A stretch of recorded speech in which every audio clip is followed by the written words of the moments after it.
एक गांव में मुंशी कन्हैया लाल अपनी पत्नी कविता और 15 साल बेटे राघव के साथ रहता था। वो लोग बहुत गरीब थे।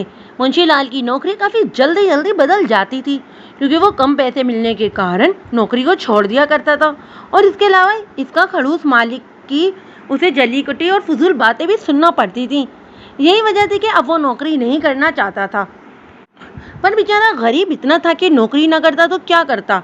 दूसरे ही दिन से वो फिर नौकरी की तलाश में निकल पड़ता है और शाम ढले थक हार कर नौकरी न मिलने पर वो घर वापस आ जाता है और परेशान होकर बैठा होता है।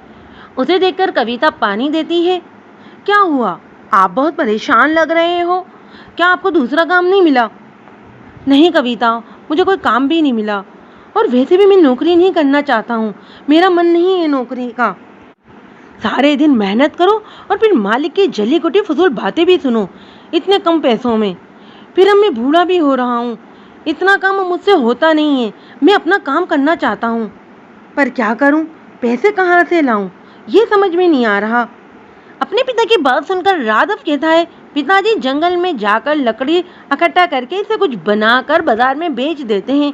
इससे हमारा कुछ खर्चा भी नहीं होगा, बल्कि लकड़ी के सामान को बेचकर हम मेहनत से पैसा कमा सकते हैं और आपको किसी की जली कुटी भी नहीं सुननी पड़ेगी। ये बात तो तूने बहुत अच्छी कही है बेटा, मैं भी राघव की बात से सहमत करती हूँ। हमारा बेटा राघव बहुत समझदार है।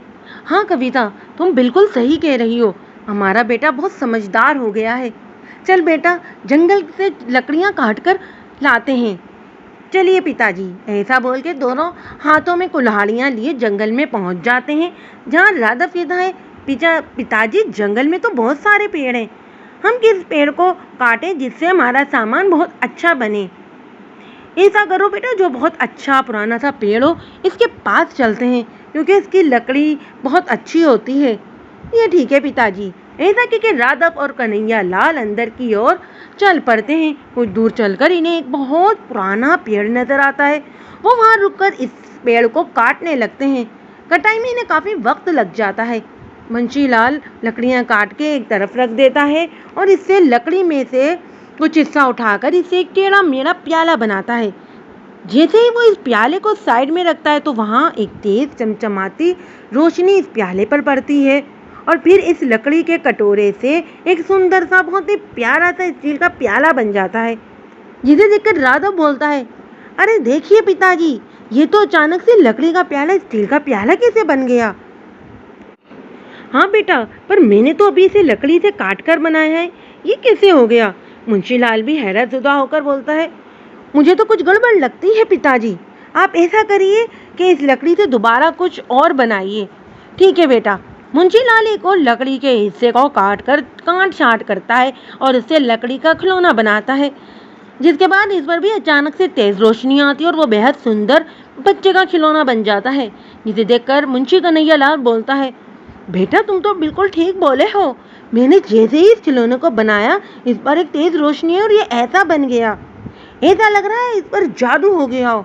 पिताजी मुझे तो लगता है ये कोई बहुत ही खास पेड़ और इसकी लकड़ियां हैं। चलिए घर चलते हैं, हमें माँ को भी इस बारे में बताना चाहिए। ये बोलकर वो दोनों बाप बेटे लकड़ियों से बनी दोनों चीज़ों को घर ले आते हैं और कविता को दिखाकर सारा कुछ बता देते हैं।